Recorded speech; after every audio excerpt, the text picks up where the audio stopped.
অনির্বাচিত সরকারের সময় প্রভাবশালীদের বাধার মুখে খাল খনন কার্যক্রম বাধাগ্রস্ত হলেও তারেক রহমানের নেতৃত্বাধীন সরকার কোনো বাধার মুখে খাল খনন প্রকল্প বন্ধ করবে না বলে জানিয়েছেন পানি সম্পদ মন্ত্রণালয়ের মন্ত্রী শহীদ উদ্দিন চৌধুরী অ্যানি।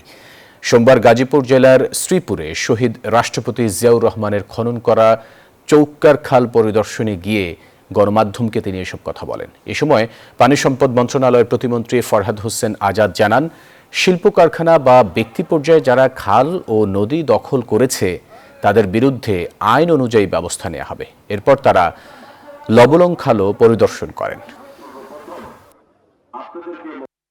এখন নতুন করে যেহেতু আমরা দায়িত্ব নিয়েছি, প্ল্যান ওয়াইজ যেখানে গতিপথের মাধ্যমে নির্ধারিত হবে এবং আমাদের এইটাকে সমন্বয় করার জন্য আইন অনুযায়ী যা যা করার দরকার, নদী আইন, খাল খননের জন্য যেটা প্রয়োজন সে অনুযায়ী আমরা কাজ করব।